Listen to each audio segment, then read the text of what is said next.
इंसान शिक्षा के लिए इतने दिनों से भूखे प्यासे यहाँ पर बैठा हुआ था, उसको इतने गंदे तरीके से लेके जाना बहुत ही ज्यादा दयनीय है। अगर यूथ ही खुश नहीं होगा तो विकसित भारत आप किससे बनाओगे? 47 में क्या आपने 7 के 80-90 लोगों के साथ बनाओगे?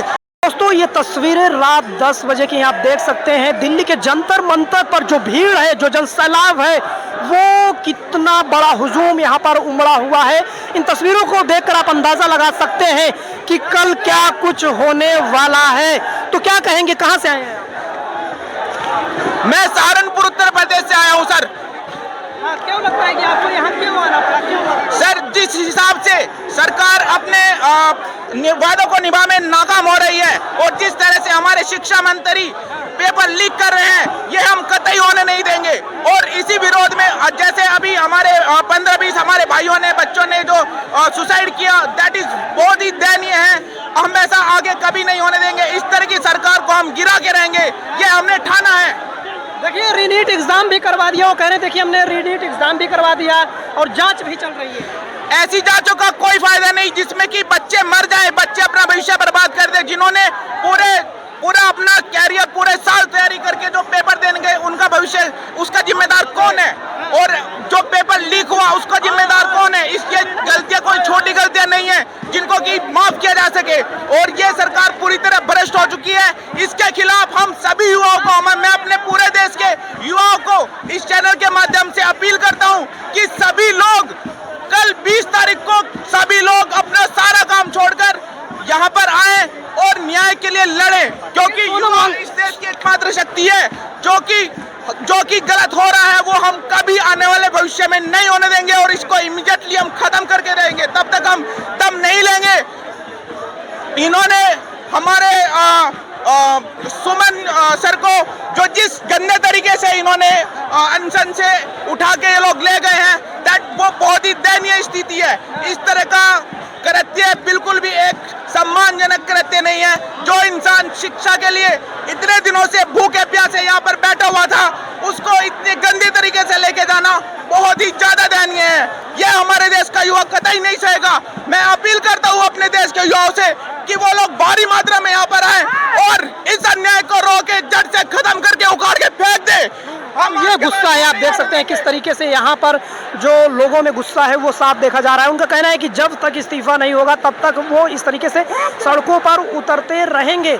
और उनका ये आप देख सकते हैं किस तरीके से पार्लियामेंट घेराव जो होना है उसके लिए भी ये लोग अपील कर रहे हैं। तो ये तस्वीरें आप देख सकते हैं दिल्ली के जंतर मंतर की। दिल्ली के जंतर मंतर पर जो बड़ा हुजूम उमड़ा हुआ है, यहाँ पर बड़ी तादाद में लोग देश के कोने कोने से आए हुए हैं। क्या नाम है आपका? अभिषेक। कहाँ से आए? दिल्ली से ही। क्यों लगा कि यहाँ? सर, क्यों लगने का तो सवाल ही नहीं है। सवाल ये है कि जिन लोगों की अकाउंटेबिलिटी है, अगर कायदे से अगर आंकड़े ही देखने हैं तो आंकड़े मेरे पास भी हैं। इस देश में कम से कम 30 लाख बच्चे ऐसे हैं जो नीट का पेपर, यूपीएससी का पेपर, कोई ना कोई पेपर देते हैं। उन 30 लाख बच्चों के 60 लाख और माँ और बाप भी हैं। अगर वो अपनी उतर पाए तो 90 लाख वोट बैंक इस देश में हमारे हाथ में है। लेकिन इन लोगों की आपको परवाह नहीं है क्योंकि अकाउंटेबिलिटी नहीं है। अकाउंटेबिलिटी इसलिए नहीं है क्योंकि कोई पूछने वाला नहीं है। अब जब ये मुद्दा इतना बड़ा हो गया है, जब लोग पूछने के लिए सड़क पे आ गए हैं, तो अब आपको जवाब देना पड़ेगा। क्यों आपने अब तक मीडिया फेस नहीं करी? क्यों आपने सामने आकर अब तक जवाब नहीं दिया? क्यों आप अभी भी पीछे छुपे हुए हैं? अभी तक धर्मेंद्र प्रधान का कोई प्रॉपर स्टेटमेंट नहीं आया कि मेरी कहाँ गलती है। स्टेटमेंट आया, उन्होंने कहा ये दहशतगर्दों की भीड़ है। सर, दहशतगर्दों की भीड़ आपने डिक्लेयर करी है ना। आपने आगे किस इंसान से बात करी, हमें भी दिखाइए। कौन आपने, किस लीडर से, किस स्टूडेंट लीडर से, किस माँ बाप से आपने बात करी जो लोग ग्रस्त हैं इस चीज़ से, जो लोग पेपर लीक से परेशान हैं, जो लोग जगह जगह डिफरेंट चीज़ों से परेशान हैं? आपने किससे बात करी? मैंने तो नहीं देखा आपने किसी से बात करी। आपने बस ट्वीट कर दिया, डिक्लेयर कर दिया कि ये दहशतगर्द हैं। लेकिन आपने कहीं पे भी ग्राउंड पे आके बात करी है किसी से? आपका कोई अधिकारी आके बात कर रहा है ग्राउंड पे? कोई नहीं आने वाला। वो कह रहे थे कि हमने रीनीट करवा दिया, उसके बाद जांच भी चल रही है। सर, रीनीट कराना ठीक है, रीनीट अपनी जगह है, लेकिन लीक हुआ क्यों? क्योंकि आपकी जो बॉडी है वो 2 नंबर का काम करती है। एक तो पीठ पीछे, सबसे पहली चीज़। दूसरी बात ये कि आपके जो लोग बिठाए हुए हैं वो अकाउंटेबिलिटी लेने को तैयार नहीं है। आप क्या करोगे? हद से हद उनका इधर उधर ट्रांसफर कर दोगे। उसके बाद लेकिन जो मेन लीडर है, जिसके हाथ में अथॉरिटी है, उसने तो कहीं भी जवाब ही नहीं दिया पूरे रास्ते में। अगर आप पूरी क्रोनोलॉजी देखो शुरू से लेकर आखिरी तक, बच्चा पेपर देता है, फॉर्म भर रहा है, फीस का पैसा दे रहा है, क्वेश्चन रीचेक करने का भी पैसा दे रहा है, जगह जगह टिकटों में पैसा फूक रहा है, लेकिन उसकी जवाब कहाँ तक पहुँच रहा है, उसकी आवाज़ कहाँ तक पहुँच रही है? बच्चा सुसाइड कर ले रहा है, सुना धर्मेंद्र प्रधान ने एक बार भी? नहीं सुनेगा, क्योंकि वो लोग बहरे हो चुके हैं। लोग इस्तीफा मांग रहे हैं, लेकिन पिछले 12 सालों में देखा होगा और बयान भी था राजनाथ सिंह का पुराना कि हमारे यहाँ कल्चर नहीं है इस्तीफे की। सर, कल्चर किसने बोला नहीं है? कांग्रेस के टाइम पे जब जब पेपर लीक हुए हैं तो रेजिग्नेशन आया है। अटल बिहारी वाजपेयी जी के टाइम पे भी जब जब प्रॉब्लम हुई है तो रेजिग्नेशन आया है। रेलवे मिनिस्टर ने रिजाइन दिया है, यह इतिहास गवाह है। लेकिन ये जो सरकार है ये अड़ चुकी है अपनी बातें मनवाने के लिए कि हमसे बड़ा दहशतगर्द कोई नहीं है। इतिहास में 2 लोग ऐसे हुए हैं, एक इंदिरा गांधी मैडम थी और आज हमारे नरेंद्र मोदी सर हैं जो इस चीज़ को बिल्कुल नहीं मानने वाले। सॉरी, आप प्रेशर बना पाएंगे इतनी बड़ी तादाद में तो आए हैं। सर, बात प्रेशर की, मैंने कहा ना, आंकड़ों के ऊपर बात करते हैं। 30 से 40 लाख बच्चा ऐसा है जो यूपीएससी, नीट जैसे पेपर में बैठता है। उन 30 से 40 लाख बच्चों के माँ और बाप भी तो हैं। कुल मिला के देखा जाए तो कम से कम नहीं तो 80 से 90 लाख लोग बैठते हैं। वो 90 लाख वोट बैंक किसका है? वो हमारा ही है। अगर अपनी पे है तो अगली बार बीजेपी सरकार नहीं होगी, कोई और ही सरकार होगी। लेकिन देखिए अभी राज्य दर राज्य चुनाव जीत तो रहे हैं, इतनी सारी कमियां गिना रहे हैं। सर, राज्य चुनाव जीत रहा है, मैं मानता हूँ, लेकिन वो वहाँ चुनाव जीत रहे हैं जहाँ पे अभी तक वो पेनिट्रेट नहीं कर पाए। जहाँ पेनिट्रेशन हो चुका है वहाँ वोट बैंक गिर रहा है, चाहे वो कोई भी स्टेट हो, चाहे वो सेंट्रल गवर्नमेंट के इलेक्शन से क्यों ना हो, चाहे वो एमपीज के इलेक्शन हो। सरकारें में जो इनके संसद हैं वो नंबर में गिरावट आई है ओवर द टाइम। लेकिन जहाँ ये लोग नहीं थे प्रेजेंट, बंगाल में है, बिहार में है, वहाँ इनको अभी भी लोकल पार्टीज टक्कर दे रही हैं। अब वहाँ पे क्या पीछे चीज़ें हुई हैं, ईवीएम लीक हुआ है, वो सब एक जांच का विषय है। लेकिन उससे पहले जब आप बात कर रहे हैं आंकड़ों की, तो सेंट्रल गवर्नमेंट में सरकार गिरी है, आज बहुमत में नहीं है।